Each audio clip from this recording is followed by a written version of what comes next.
Welcome, everyone. We have Ken from Bayer Advanced to talk about honeybees. Go right ahead, Ken. Okay, thank you very much. I got to open up the screen. I should have the screen on for everybody that's watching. My name is Ken Kukrowski, and I'm the R&D Director for SBM North America, and I was formerly the R&D Director for Bayer Advanced North America.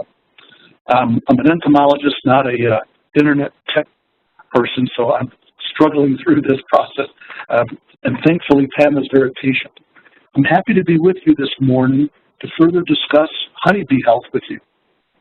One aspect that I think is very important for us to all discuss are other stress factors that affect honeybee health that most of the people in the press don't talk about or don't go into the details that we need to understand. There's an incredible amount of research going on right now throughout the whole world on honeybee health, which is very good because now we can refer to documented scientific studies for information rather than just speculation. But the topics that I want to talk about today are topics about going a little bit deeper into understanding what this varroa mite parasite is. I'll talk about some of the diseases that bees get, because before 2004 we never thought about the breadth of the spectrum of diseases that bees get, and how bees get contaminated with varroa mite, which is a pretty fascinating thing to think about. There's a lot of different stress factors that you've heard about that affect bees and bee health. You know about nutrition, you know about pesticides, you know about queen failure, about diseases, and they're all on the screen here that you can see. But and each of these topics could take us an hour discussion with the right person.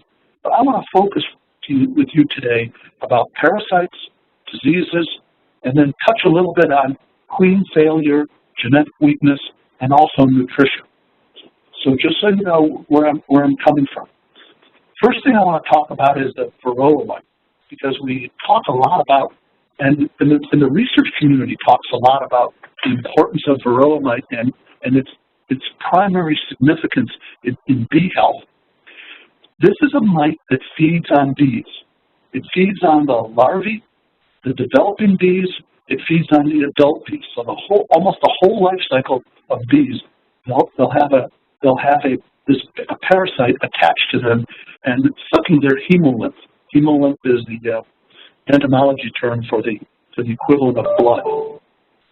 You see in the picture in the upper right-hand corner a couple of adult bees, and you can see with the arrow a little varroa mite.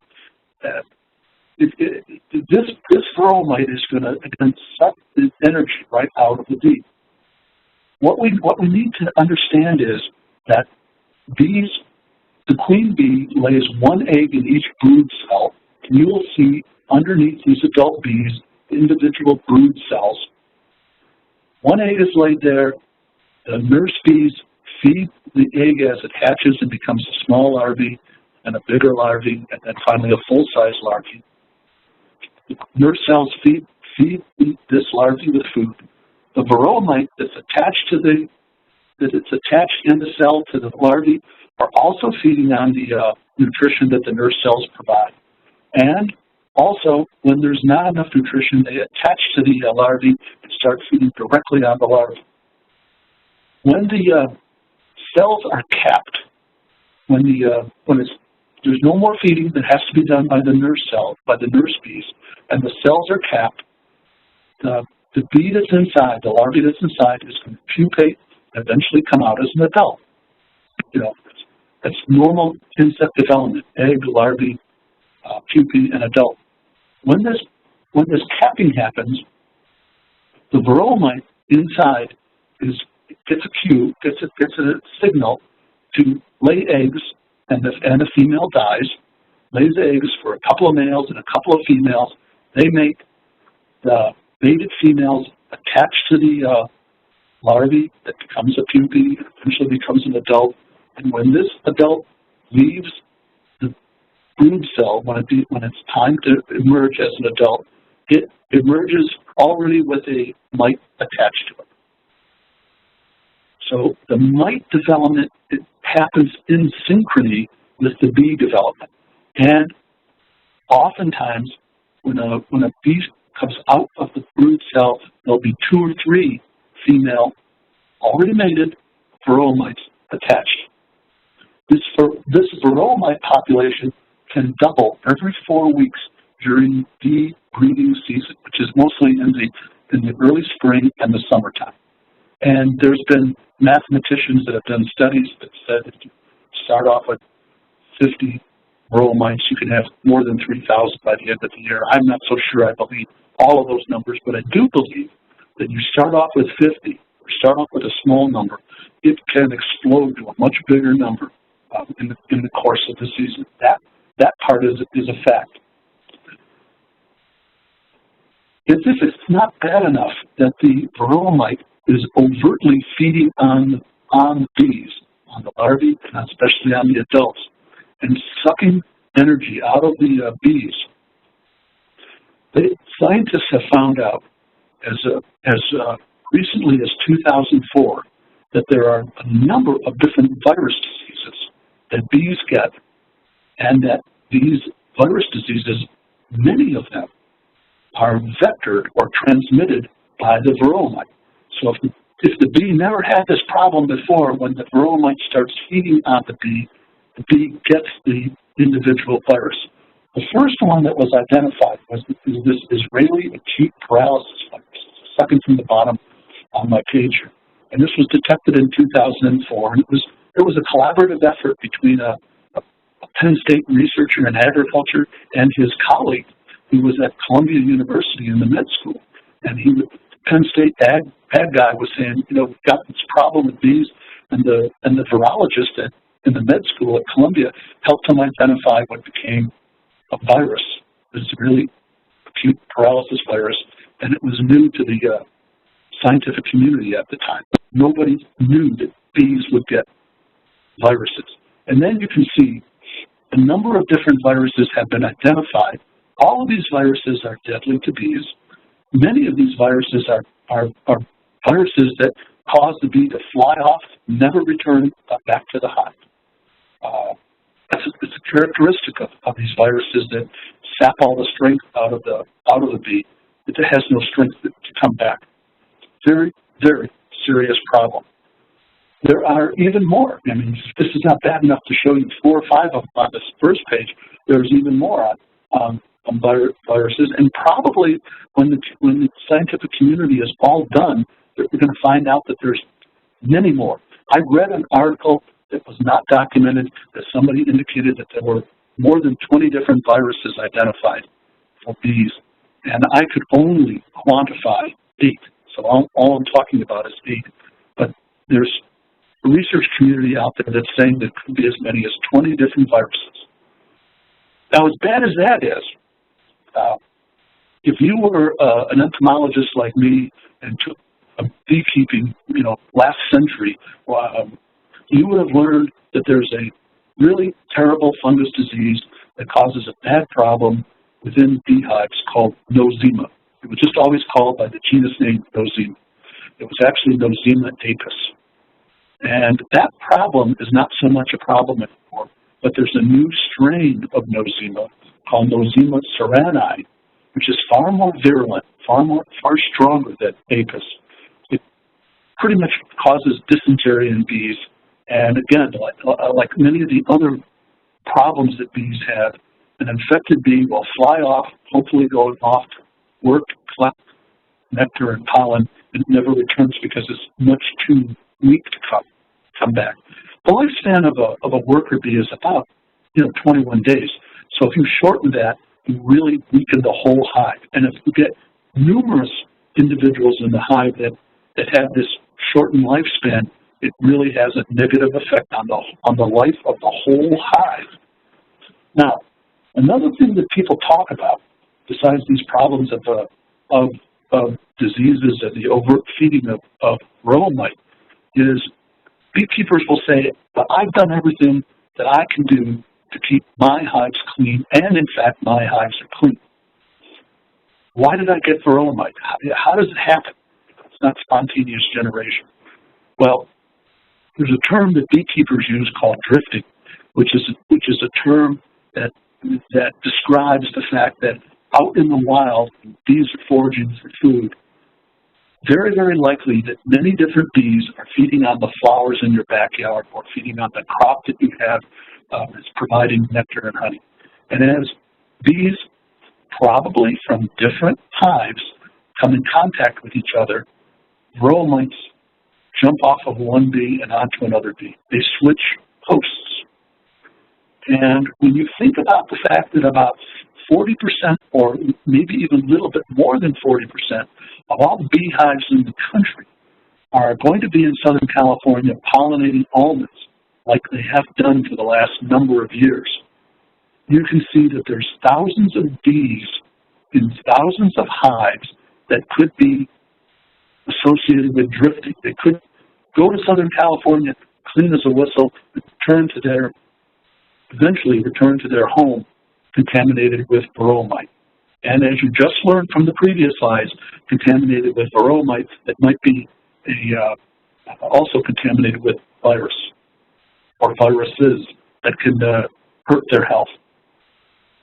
Also, when bees swarm, and this happens, we've heard stories about swarming bees. Beekeepers usually like this because they can start a new colony. Those bees that swarm take the varroa mites with them, with the swarm. So it's very likely that a beekeeper that thinks he's getting a new hive is probably getting a new hive that's also contaminated with varroa mite and all the problems that come with it. If a beekeeper is lucky to have a good productive hive and they split the hive to get two hives out of this, if there's any varroa mites in it, it moves with the split hives. And then, of course, as we have honeybee hive failure and problems, you get a number of different bees that rob the weaker hives of their honey, and there's varroa mites in these weaker hives that love to just attach to a good host to start to keep their life cycle going. So there's a lot of different ways that a clean hive can become contaminated with varroa mite very, very, very easily, very, very, very quickly. There is a magazine called Bee Culture that, if you're really interested in what's going on with honeybees, you should subscribe to it. It's from a company called Root. It's in Medina, Ohio, and the editor of this magazine, Kim Flottom, writes an editorial in the magazine every month that it comes out. And this editorial from September this year talks about the problems that he has as a person that's working with beekeeping.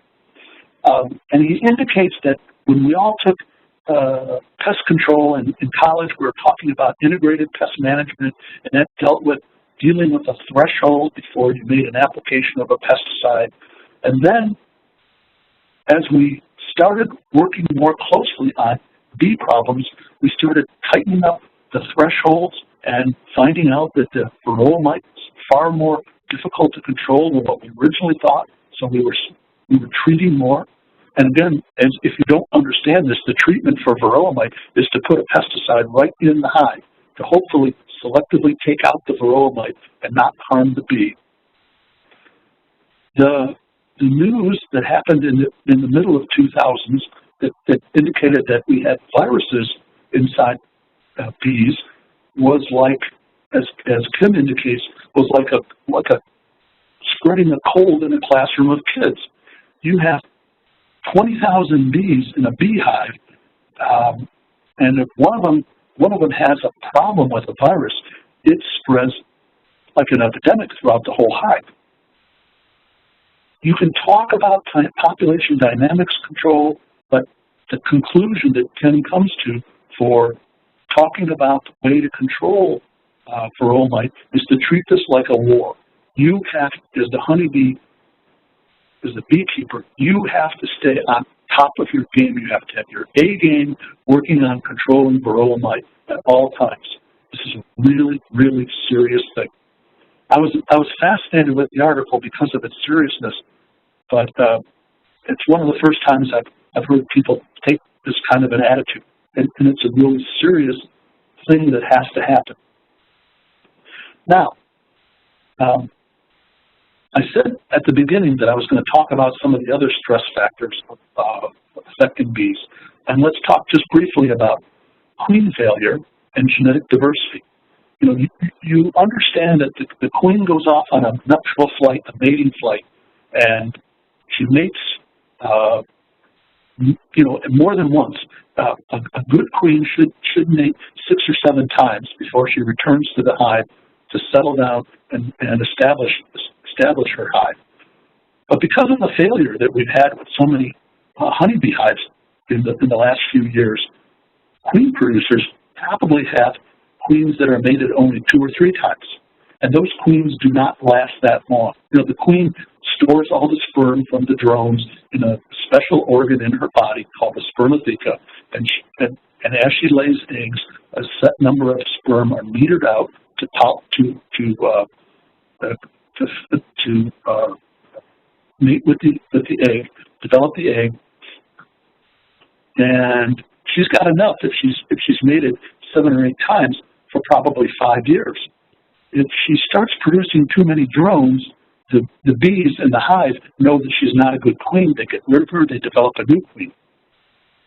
Queen failure happens, and it reduces the genetic diversity, and this is one of the reasons that we have hive failures occurring.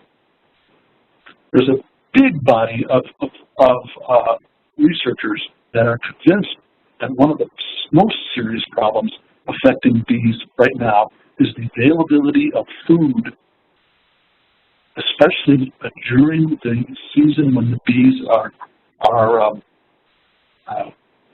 feeding, it's collecting nectar and pollen.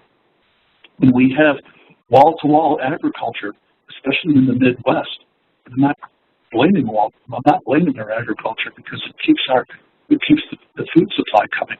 But this is really hurting the availability of bees to find pollen and nectar in the middle of the summertime. Also, I just read an article in the last couple months that the most frequently found pesticide on pollen. Now remember, pollen is the protein source for honeybees. Nectar is the carbohydrate source. And this was done at the University of Maryland, and they found that the most frequently found contaminant of the pollen were fungicides. And as such, bees in this nest that had contaminated pollen of the fungicide were 3 times more likely to become infected with this new nosema that's the more virulent one. Problem after problem after problem is what we see with bees. Now, and that's not it. This is page 10 is going to be the last of our problems as we are sitting here on the 8th of February. But the newest problem that was just identified, and this was just identified this month, was that there is a bacteria called Serratia marcescens cercaria, and the code name is SSI because it's SS1 because it's a lot easier to pronounce. And this is a bacteria that has been isolated from honeybees in Wisconsin that the researchers believe contribute to wintertime failure. You put your hive away to the winter, and when it comes out in the spring dead, everybody's wondering, why is this happening? I mean, everybody wants to speculatively blame everything. Well, this researcher, this microbiologist, University of Wisconsin Stout, Jim Arett, has found that there's a bacteria associated with these bees that he believes is the cause of wintertime hive failure. He surveyed bees in a particular county in Wisconsin from 2014 to 2016, more than 3,200 bees, more than 1,200 varroa mites, and 48% of all the hives that he surveyed were contaminated with this bacteria. Of the hives that were surveyed that had varroa mites, 76 were contaminated with the bacteria, and of the hives that were surveyed that died Due to winter kill, 76 were contaminated with SS1.